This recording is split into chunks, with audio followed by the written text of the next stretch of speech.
Hi hello ನಮಸ್ಕಾರ. ಎಲ್ಲರೂ ಹೇಗಿದ್ದೀರಿ? ಎಲ್ಲರೂ ಆರಾಮಾಗಿರ್ತೀರಿ ಅಂತ ಹಾರೈಸ್ತಾ ಇವತ್ತಿನ ವಿಡಿಯೋನ ಶುರು ಮಾಡೋಣ. ಶ್ರಾವಣದ ಮೊದಲನೇ ಸೋಮವಾರ ಮತ್ತು ಮೊದಲನೇ ಹಬ್ಬ ಆದಂತಹ ನಾಗರ ಪಂಚಮಿಯ ಶುಭಾಶಯಗಳು ತಮಗೆಲ್ಲ. ಪಂಚಮಿ ಒಳಗೆ ಮೇನ್ ಇಂಪಾರ್ಟೆಂಟ್ ತಿಂಡಿಗಳಲ್ಲಿ ಒಂದಾದಂಥದ್ದು ಈ ಅಳ್ಳಿಟ್ಟು ಮತ್ತು ತಂಬಿಟ್ಟು. ಈ ದಿನ ನಾನು ನಿಮ್ಮ ಜೊತೆ ತಂಬಿಟ್ಟು ಹೆಂಗೆ ಮಾಡೋದು ಅಂತ ಶೇರ್ ಮಾಡ್ಕೊತಾ ಇದ್ದೀನಿ. ಅಳ್ಳಿಟ್ಟು ರೆಸಿಪಿನ ಮುಂದೆ ಯಾವಾಗಾದರೂ ಶೇರ್ ಮಾಡ್ತೀನಿ. ನಾಗಪ್ಪನ ನೈವೇದ್ಯಕ್ಕೆ ಅಂಥೇಳಿ ಈ ತಂಬಿಟ್ಟಿಂದು ಉಂಡೆ ಆಲ್ಮೋಸ್ಟ್ ಆಲ್ ಮಾಡಿರ್ತೀವಿ. ಬರ್ರಿ ಹಂಗಾರೆ ಹೆಂಗೆ ಮಾಡೋದಂತ ನೋಡಮ್ಮ. ನಾನು 1 ಬಟ್ಲದಷ್ಟು ನೀರು ತೊಗೊಂಡಿದ್ದೀನಿ ಮತ್ತು 1 ಬಟ್ಲದಷ್ಟು ಬೆಲ್ಲ ತೊಗೊಂಡಿನಿ. ನಾವು ಇಲ್ಲೇನು ಪಾಕದೆಲ್ಲ ತೆಗೆಯಬೇಕಾಗಿಲ್ಲ, ಜಸ್ಟ್ ಬೆಲ್ಲ ನೀರಲ್ಲಿ ಕರಗಿದ್ರೆ ಸಾಕು. ಹೀಗಾಗಿ ನಾನು ಗ್ಯಾಸ್ ಆನ್ ಮಾಡಿ ಬೆಲ್ಲನ ಕರಗಿಸ್ಲಿಕ್ಕೆ ಇಡ್ತಾ ಇದ್ದೀನಿ. ಬೆಲ್ಲ ಮೆಲ್ಟ್ ಆಗ್ತಾ ಇರುವಾಗ ನಾನು ಇನ್ನೊಂದು ಕಡೆ ಈ ಹಿಟ್ಟನ್ನ ಹುರ್ಕೊತಾ ಇದ್ದೀನಿ. ಏನೆಲ್ಲ ಹಿಟ್ಟು ಯೂಸ್ ಮಾಡ್ತಾ ಇದ್ದೀನಿ ಅಂತ ನೋಡೋಣ.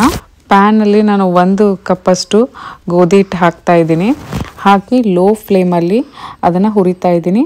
ಹಾಗೆಯೇ ಅದಕ್ಕೆ 1 ಸ್ಪೂನಷ್ಟು ತುಪ್ಪನ ಸೇರಿಸ್ಕೊತಾ ಇದ್ದೀನಿ. ಈ ಥರ ನಾವು ಒಂದು 4 ರಿಂದ 5 ನಿಮಿಷ ಹುರ್ಕೋಬೇಕು. ಗೋಧಿ ಹಿಟ್ಟು ಸ್ವಲ್ಪ ಕಲರ್ ಚೇಂಜ್ ಆಗುತ್ತೆ ಕಂದು ಬಣ್ಣಕ್ಕೆ, ಆ ಥರ ಬರೋವರೆಗೂ ಹುರಿಬೇಕು. ಒಟ್ಟು ಹೊತ್ತಲಿಕ್ಕೆ ಬಿಡಬಾರ್ದು. ಹಾಗೆಯೇ 4 to 5 ಮಿನಿಟ್ಸ್ ಫ್ರೈ ಮಾಡ್ತಾನೆ ಇರಬೇಕು ಕೈ ಬಿಡದೆ.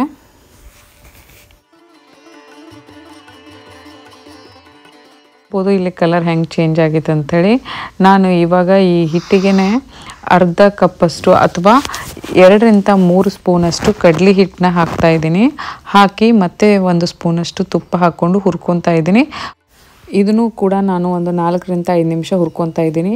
2 ಹಿಟ್ಟು ಸೇರಿಸಿ ಹುರಿಯೋಕೆ ಟೋಟಲಾಗಿ ಒಂದು 10 ರಿಂದ 11 ನಿಮಿಷ ತೊಗೊತೀನಿ. ನಾಗರ ಪಂಚಮಿ ಅಂದ್ರೆ ನಾವು ಸಣ್ಣವರಿದ್ದ ನೆನಪು ಬರುತ್ತೆ.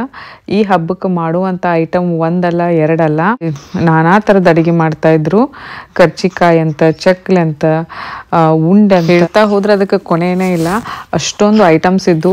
ಬರೀ ಮಕ್ಕಳಿಗೆ ಅಷ್ಟೇ ಅಲ್ರಿ, ಇದು ಹೆಣ್ಮಕ್ಳಿಗೂ ಭಾಳ ಇಷ್ಟವಾದಂಥ ಹಬ್ಬ. ಯಾಕಂತಂದ್ರೆ ಉಂಡೆ ಅದೆಲ್ಲ ತಗೊಂಡು ತವ್ರ ಮನೆ ಕಡೆಯಿಂದ ಬರ್ತಾಯಿದ್ರು. ಅಷ್ಟೇ ಅಲ್ಲದೆ ಸಂಬಂಧಿಕರು ಕೂಡ ಉಂಡಿಗೆ ಅದನ್ನೆಲ್ಲ ತರ್ತಿದ್ವು. ಕಾಯ್ತಾ ಇರ್ತಿದ್ವಿ ಯಾರು ಏನೇನು ಕೊಟ್ಟಾರ ಅಂಥೇಳಿ ನೋಡ್ಲಿಕ್ಕೆ. ಎಲ್ಲರದು ಮನೆ ಟೇಸ್ಟ್ ಒಂದರಿಂದ ಒಂದು ಮಸ್ತ್ ಆಗಿರೋದು. ಗಂಡ್ಮಕ್ಳ ಕೆಲಸ ಏನಂತಂದ್ರೆ ಊರಿಂದ ಊರಿಗೆ ಅಡ್ಡಾಡಿ ಎಲ್ಲ ಉಂಡಿಗಳನ್ನ ಒಪ್ಪಿಸಿ ಬರೋದು. ಮಾತಾಡ್ತಾ ಹಿಟ್ಟು ಹೆಂಗೆ ಹುರಿತಂತೆ ಗೊತ್ತೇ ಆಗಲಿಲ್ಲ ನೋಡ್ರಿ, ಟೈಮ್ ಹೋಗೇ ಬಿಡ್ತು. ಇವಾಗೆಲ್ಲ ಹಿಟ್ಟು ಹುರ್ಕೊಂಡಾಯ್ತು. ನೋಡ್ಬೋದಿಲ್ಲ ನೀವು, 2 ಹಿಟ್ಟಿನ ಕಲರ್ ಕಂಪ್ಲೀಟಾಗಿ ಚೇಂಜ್ ಆಗಿದೆ. ಒಂಥರ ಈ ಬಿಸ್ಕಿಟ್ ಇರುತ್ತಲ್ಲ ಆ ಥರ ಆಗಿದೆ. ಮತ್ತು ವಾಸನೆನೂ ಭಾಳ ಚಂದ ಬರ್ತಾ ಇರ್ತೈತಿ, ಘಮ ಘಮ ಅಂತ ಹೇಳಿ.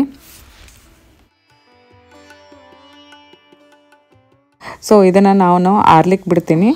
ಎಲ್ಲ ತಣ್ಣಗಾದ್ಮೇಲೆ ಈ ಕಡೆ ನೋಡ್ಬೋದು ನೀವು, ಇಲ್ಲೇ ಬೆಲ್ಲನೂ ಎಲ್ಲ ಕರಗೈತಿ.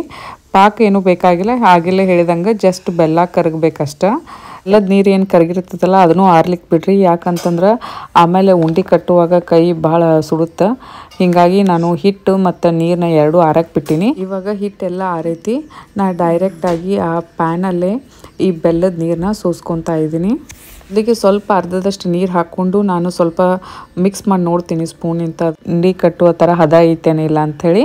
ಅದು ಇನ್ನೂ ಸ್ವಲ್ಪ ನೀರು ಬೇಕಾಗಿತ್ತಂದ್ರೆ ನಾನು ಇನ್ನೂ ಸ್ವಲ್ಪ ಹಾಕ್ಕೊತೀನಿ. ಹಂಗೆ ನಾ ಇದಕ್ಕೆ ಏಲಕ್ಕಿ ಪೌಡರ್ ಮತ್ತು ಒಣ ಶುಂಠಿ ಪೌಡರ್ನ ಹಾಕ್ತಾ ಇದ್ದೀನಿ. ಮತ್ತು ಹುರಿದಿರುವಂಥ ಶೇಂಗಾದ ಕಾಳು ಏನಿರ್ತಾವಲ್ಲ ಅದನ್ನು ಈ ಥರ ಸ್ಪ್ಲಿಟ್ ಮಾಡಿ, ಅಂದರೆ 2 ಭಾಗ ಮಾಡಿ ಬೇಳೆನ ಹಾಕ್ತಾಯಿದ್ದೀನಿ. ಅವಾಗ ಅದು ರುಚಿ ಕೊಡುತ್ತೆ. ಇದ್ರ ಜೊತೆಗೆ ನಾನು ಒಂದಿಷ್ಟು ಪುಟಾಣಿ ಪೌಡರ್ನ 2 ಟೇಬಲ್ ಸ್ಪೂನ್ ಮಿಕ್ಸ್ ಮಾಡ್ಕೊಂಡಿದ್ದೀನಿ. ಇದನ್ನೆಲ್ಲ ಯಾಕೆ ಇಷ್ಟೊಂದು ಹಾಕ್ತಾಯಿದ್ದೀವಿ ಅಂದರೆ ಅದು ತಿನ್ನುವಾಗ ಬಾಯಾಗ ರುಚಿ ಬರುತ್ತೆ. ಪ್ಲಸ್ ಎಲ್ಲ ಥರದ್ದು ಉಂಡೆ ಸಪ್ರೇಟಾಗಿ ಮಾಡೋಕ್ಕಾಗಲ್ಲ ನೋಡಿ. ಇದ್ರಾಗೆ ಎಲ್ಲ ಮಾಡಿಬಿಟ್ರೆ ಒಂಥರ ರುಚಿನೂ ಇರುತ್ತೆ, ನಾವು ಎಲ್ಲ ಥರ ಉಂಡೆ ತಿನ್ನಂಗೂ ಆಗುತ್ತೆ ಅಂತೇಳಿ ಈ ಥರ ಮಾಡೋದು.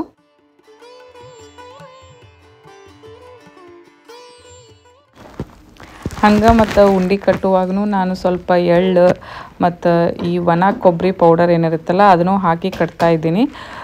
ದೇವರಿಗೆ ಎಳ್ಳು ಭಾಳ ಇಷ್ಟ ನಾಗಪ್ಪಗೆ. ಹೀಗಾಗಿ ನಾನು ಹುರಿದಿರುವಂಥ ಎಳ್ಳನ್ನು ಸೇರಿಸ್ಕೊತಾ ಇದ್ದೀನಿ. ನಾನು ಇಲ್ಲಿ ಉಂಡಿನೂ ಕಟ್ಕೊತಿದ್ದೀನಿ, ಜೊತೆಗೆ ಈ ಥರ ಬೇರೆ ಬೇರೆ ಶೇಪಲ್ಲಿ ಉಂಡಿನ ಮಾಡ್ಕೊತಾ ಇದ್ದೀನಿ. ಈ ಥರ ಮುಟ್ಗಿ ಕಟ್ಟೋದಾಗಲಿ ಅಥವಾ ಉಂಡಿನ ಈ ಥರ ಬಟ್ಲ ಶೇಪಲ್ಲಿ ಮಾಡ್ತಾಯಿದ್ದೀನಿ. ಯಾಕಂತಂದ್ರೆ ದೇವರಿಗೆ ಈ ಥರ ನೈವೇದ್ಯ ಹಿಡಿದ್ರೆ ಒಳ್ಳೇದಂತ ಹೇಳ್ತಾರೆ. ಹೀಗಾಗಿ ನಾನು ದೇವರಿಗೆ ಎಡೆ ಹಿಡಿಯುವಾಗ ಈ ಥರದ್ದೆಲ್ಲ ಬೇರೆ ಬೇರೆ ಆಕಾರದ್ದು ಉಂಡಿಗಳನ್ನ ಮಾಡ್ತಾಯಿದ್ದೀನಿ. ನಾವೆಲ್ಲ ಅಂದ್ರೆ ಉತ್ತರ ಕರ್ನಾಟಕದ ಸೈಡು 2 ದಿನ ಹಾಲು ಹಾಕ್ತೀವಿ ರೀ. ಒಂದಿನ ಮನೆ ಒಳಗೆ, ಒಂದಿನ ಹೊರಗಡೆ ಅಂಥೇಳಿ. ಮೊದಲು ನಾವು ಸಣ್ಣವ್ರು ಏನಿದ್ವಲ್ಲ ಆಗೆಲ್ಲ ನಾವು ದೇವ್ರ ಗುಡಿ ಹೋಗಿ ಅಲ್ಲಿ ಹಾಲು ಹಾಕ್ತಾಯಿದ್ವಿ. ಇಲ್ಲ ಮಣ್ಣು ತಂದು ಅದ್ರಲಿಂತಾನೆ ನಾಗಪ್ಪನ ಮಾಡಿ ಮನೆಯೊಳಗೆ ಹಾಕ್ತಿದ್ವಿ. ನಾನು ಚಿಕ್ಕವಳಿದ್ದಾಗ ಎಲ್ಲ ಗುಡಿಗೆ ಅದು ಎಲ್ಲ ಹೋಗಿ ಹಾಲು ಹಾಕೋದು ಅದನ್ನೆಲ್ಲ ಮಾಡ್ತಾಯಿದ್ದೆ. ಬಟ್ ಇವಾಗ ನಮ್ಮ ಮನೆಯೊಳಗೆ 2 ದಿನ ಮನೆಯೊಳಗೆ ಹಾಲು ಹಾಕ್ಬಿಡ್ತೀವಿ. ಸೊ ಹೊರಗಡೆ ಏನು ದೇವಸ್ಥಾನಕ್ಕೆ ಅದೆಲ್ಲ ಹೋಗಿ ಹಾಲು ಹಾಕಲ್ಲ. ಇಲ್ಲಿ ನೈವೇದ್ಯ ಎಲ್ಲ ರೆಡಿಯಾಗಿದೆ. ಒಂದು ಈ ಥರ ಬಟ್ಲ ಥರ ಇರುವಂಥದ್ದು ಉಂಡೆ ಮಾಡ್ಕೊಂಡಿದ್ದೀನಿ. ಒಂದು ಕೊಬ್ಬರಿ ಹಾಕಿ, ಒಂದು ಎಳ್ಳು ಹಾಕಿ, ಒಂದು ಮುಟ್ಟಿಗೆ, ಹಾಗೆ ಶೇಂಗಾ ಉಂಡೆ, ಈ ಥರ ಒಂದು 5 ಥರದ್ದು ಶೇಪ್ ಅಥವಾ ಡಿಫ್ರೆಂಟ್ ಆಗಿರುವಂಥ ಉಂಡೆ ಅನ್ಬೋದು ನೀವು. ಆ ಥರದ್ದು ಮಾಡಿಟ್ಟಿದ್ದೀನಿ. ಮತ್ತು ನಮ್ಮ ಕಡೆ ಏನಾಯ್ತಲ್ರಿ, ಈ ಥರ ಜೋಳ ಸಿಗ್ತಾವೆ, ಅದನ್ನು ಹುರಿದು ಅಳ್ಳು ಮಾಡ್ತೀವಿ. ಇದಕ್ಕಂತೇಳಿ ಬೇರೆ ಜೋಳ ಬರ್ತಾವೆ ಈ ಥರ ಅಳ್ಳು ಮಾಡಲಿಕ್ಕೆ. ಆ ಅಳ್ಳಿನಿಂದ ಮಾಡಿರುವಂಥ ಉಂಡೆ ಮತ್ತು ಈ ಚುರ್ಮುರಿ ಚೂಡ ಈ ಥರದನ್ನೆಲ್ಲ ಭಾಳ ಬೆಳೆಸ್ತೀವಿ ಆ ದಿನ. ಇದು ಒಂಥರ ಪಾಪ್ಕಾರ್ನ್ ಇದ್ದಂಗೆ, ಆದರೆ ಚಿಕ್ಕದಾಗಿರುತ್ತೆ ಅಷ್ಟೇ. ಮತ್ತು ಇವತ್ತು ನೋಡ್ರಿ, ನಮ್ಮ ಮನೆಯೊಳಗೆ ಮೊದಲೇ ದಿನ ಹಾಲು ಹಾಕ್ತೀವಲ್ಲ ಅದ್ರ ತಯಾರಿ ಮಾಡ್ಕೊತಾ ಇದ್ದೀನಿ. ನಾನು ಇಲ್ಲಿ ಪೂಜಾ ಸಾಮಗ್ರಿಗಳನ್ನ ತೋರಿಸ್ತಾ ಇದ್ದೀನಿ, ಏನೆಲ್ಲ ಯೂಸ್ ಮಾಡ್ತೀವಿ ಅಂತ. ಈ ಥರ ದೇವರಿಗೆ ಗೆಜ್ಜೆ ವಸ್ತ್ರ ಹಾಕ್ತೀವಿ. ಮತ್ತು ನೆನೆಸಿರುವಂಥ ಕಡಲೆಕಾಳು, ಅದು ನಾಗಪ್ಪಗೆ ಭಾಳ ಇಷ್ಟ ಅಂತ ಹೀಗಾಗಿ ಅದನ್ನು ನೈವೇದ್ಯಕ್ಕೆ ಇಟ್ಕೊಂಡಿದ್ದೀನಿ. ಮತ್ತು 5 ಎಳೆ ದಾರ ಏನಿರುತ್ತಲ್ಲ ಅದನ್ನು ಈ ಥರ ಹಾರದ ಥರ ಮಾಡಿ ದೇವ್ರಿಗೆ ಹಾಕ್ತೀವಿ. ಅದಕ್ಕೆ ಅರಿಶಿನ ಕುಂಕುಮ ಎಲ್ಲ ಹಚ್ಚಿರ್ತೀನಿ. ಅದಕ್ಕೆ ನೂಲು ದಾರ ಅಂತ ಕರೀತಾರೆ. ಇವನ್ ಅಂಥದ್ದೇ ಮನೆಯಾಗ ಎಷ್ಟು ಜನ ಇರ್ತಾರೆ ನೋಡಿ ಅಷ್ಟು ಜನಕ್ಕೆ ಮಾಡ್ಕೊತೀವಿ. ಸೊ ಅದನ್ನು ನಾವು ಕೈ ಕಟ್ಕೋಬೇಕು ಅಥವಾ ಈ ಥರ ಕೊರಳಿಗೂ ಹಾಕೋಬೋದು. ಅದೆಲ್ಲ ಪೂಜೆ ಆದಮೇಲೆ ಹಾಕೋಬೇಕು. ಸೊ ದೇವ್ರ ಮುಂದೆ ಮೊದಲು ಅದನ್ನೆಲ್ಲ ನೂಲು ದಾರನ ಇಟ್ಟು ಪೂಜೆ ಮಾಡ್ಕೋಬೇಕು. ಗುಡಿ ಒಳಗೆ ಹೋಗಿ ನಾವು ಏನು ಹಾಲು ಹಾಕಿ ಬರ್ತೀವಲ್ಲ ದೇವರಿಗೆ, ಆ ದಿನ ನಾವು ಹೊರಗೆ ಹಾಲು ಹಾಕಿ ಬಂದ್ವಿ ಅಂತೀವಿ. ಮನೆ ಒಳಗೆ ಹಾಕಿದ್ಕೆ ಒಳಗಡೆ ಹಾಲು ಹಾಕಿದ್ವಿ ಇವತ್ತು ಅಂತ ಹೇಳ್ತೀವಿ.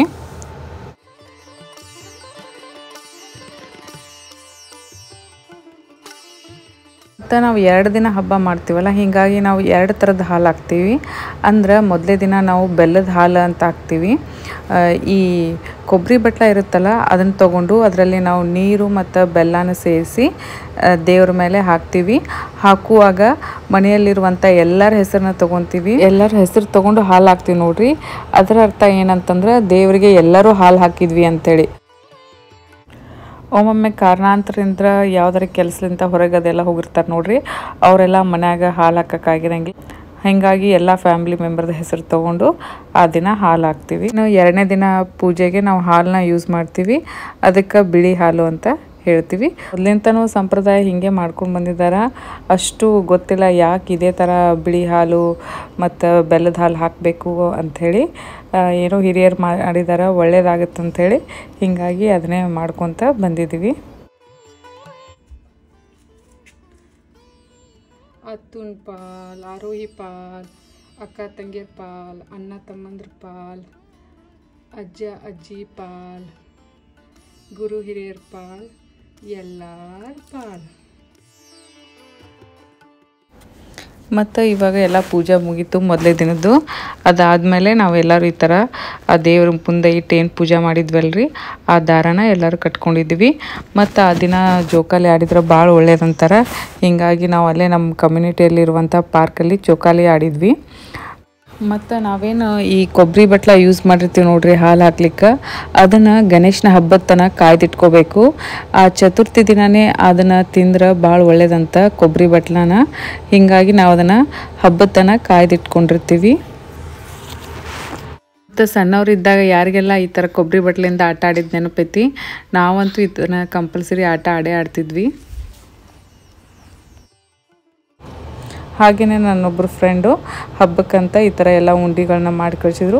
ಎಷ್ಟೊಂದು ವೆರೈಟಿ ಮಾಡಿಕೊಟ್ಟಿದ್ದಾರೆ. ಎಲ್ಲವೂ ತುಂಬ ಟೇಸ್ಟಿಯಾಗಿದ್ದು. ಮೇನ್ ಎಲ್ಲದ್ದು ಬೆಲ್ಲದಿಂದ ಮಾಡಿರುವಂಥದ್ದು ಉಂಡೆ ಆಗಿತ್ತು. ಇವತ್ತು ನಾಗರ ಪಂಚಮಿ ಹಬ್ಬದ 2ನೇ ದಿನ. ಈ ದಿನ ನಾವು ದೇವರಿಗೆ ಉಂಡಿದ್ದೇನೋ ನೈವೇದ್ಯ ಮಾಡಲ್ಲ, ಅದ್ರ ಬದಲಾಗಿ ಕುದಿಸಿದ ಕಡುಬನ್ನ ದೇವರಿಗೆ ನಾವು ಪ್ರಸಾದವಾಗಿ ಮಾಡ್ತೀವಿ. ಕಡ್ಲಿಬೇಳೆಯಿಂದ ಹೂರ್ಣ ಮಾಡಿಕೊಂಡು ಕಡುಬು ಮಾಡ್ತೀವಿ. ಆ ಕಡುಬನ್ನ ನಾವು ಕರೆಯೋದಿಲ್ಲ, ಅಂದರೆ ಕಡುಬನ್ನು ಡೀಪ್ ಫ್ರೈ ಮಾಡಲ್ಲ. ಅದ್ರ ಬದಲಾಗಿ ಈ ಥರ ಬೇಯಿಸ್ತೀವಿ. ಇಡ್ಲಿನ ಹೇಗೆ ಬೇಯಿಸ್ತೀವಿ ನೋಡಿ ಆ ಥರ. ಇದಕ್ಕೆ ನಾವು ಆಡು ಭಾಷೆಯಲ್ಲಿ ಕುಚ್ಚಿದ ಕಡುಬು ಅಂತಲೂ ಕರಿತೀವಿ. ಕಡ್ಲಿಬೇಳೆ ಹೂರ್ಣ ಅದನ್ನೆಲ್ಲ ಮಾಡ್ಕೊಂಡಿವಿ ಅಂದರೆ ಕಟ್ಟಿನ ಸಾರು ಮಾಡಲೇಬೇಕು. ಹೀಗಾಗಿ ನಾನಿಲ್ಲಿ ಕಟ್ಟಿನ ಸಾರು ಮಾಡಲಿಕ್ಕೆ ಅದ್ರದ್ದು ಎಲ್ಲ ಮಸಾಲಾನ ರೆಡಿ ಮಾಡ್ಕೊಂಡಿದ್ದೀನಿ. ಹಾಗೆ ಜೊತೆಗೆ ಗ್ರೇವಿ ಅದನ್ನೆಲ್ಲ ಆಮೇಲೆ ಊಟಕ್ಕೆಲ್ಲ ಬೇಕಂತೇಳಿ ಮೀನ್ ವಾಯ್ಲ್ ನಾ ಎಲ್ಲ ರೆಡಿ ಮಾಡ್ಕೊತಿದ್ದೆ ಪ್ರಸಾದದ ಜೊತೆಗೆ. ಮತ್ತು ನಾನು ಎಲ್ಲ ಡಿಟೇಲಾಗಿ ಈ ಹಬ್ಬದ ಬಗ್ಗೆ ಹೇಳ್ಕೊಂಡು ಬಂದಿದ್ದೀನಿ. ಸೊ ಯಾರಿಗಾದರೂ ನಮ್ಮ ಸೈಡ್ ಹಬ್ಬ ಗೊತ್ತಿಲ್ಲ ಅಂದರೆ ಅವ್ರಿಗೆಲ್ಲ ಇದ್ರ ಬಗ್ಗೆ ಸಂಪೂರ್ಣವಾಗಿ ಮಾಹಿತಿ ಸಿಗಲಿ ಅಂಥೇಳಿ. ಈಗ ದೇವ್ರ ಪ್ರಸಾದ ಎಲ್ಲನೂ ರೆಡಿ ಆಯಿತು, ದೇವ್ರ ಪೂಜೆನೂ ಎಲ್ಲ ಆಗಿದೆ. ಇವಾಗ ಜಸ್ಟ್ ದೇವರಿಗೆ ಹಾಲು ಹಾಕಬೇಕಷ್ಟೇ. ನನ್ನ ಚಾನಲ್ಗೆ ಫೈನಲ್ ಆಗಿ 1K ಸಬ್ಸ್ಕ್ರೈಬರ್ ಆದರು. ಸೊ ನಾನು ತುಂಬ ಖುಷಿಯಾಗಿದ್ದೀನಿ. ಯಾರೆಲ್ಲ ಚಾನಲ್ಗೆ ಸಬ್ಸ್ಕ್ರೈಬ್ ಮಾಡಿದ್ದೀರಿ ಅವ್ರಿಗೆಲ್ಲ ಥ್ಯಾಂಕ್ ಯು ಹೇಳ್ತೀನಿ. ಹೀಗೆ ಯಾವಾಗೂ ನನಗೆ ಸಪೋರ್ಟ್ ಮಾಡ್ತಾಯಿರಿ. ಹೋಪ್ ಈ ವಿಡಿಯೋ ನಿಮಗೆ ಇಷ್ಟ ಆಯಿತು ಅಂದ್ಕೊತೀನಿ. ಇಷ್ಟ ಆದಲ್ಲಿ ಲೈಕ್ ಆ್ಯಂಡ್ ಶೇರ್ ಮಾಡಿ. ಮತ್ತೆ ನಾನು ನಿಮಗೆ ಹೊಸ ವಿಡಿಯೋದೊಂದಿಗೆ ಸಿಗ್ತೀನಿ. ಅಲ್ಲಿವರೆಗೂ ಟೇಕ್ ಕೇರ್, ಬಾಯ್ ಬಾಯ್.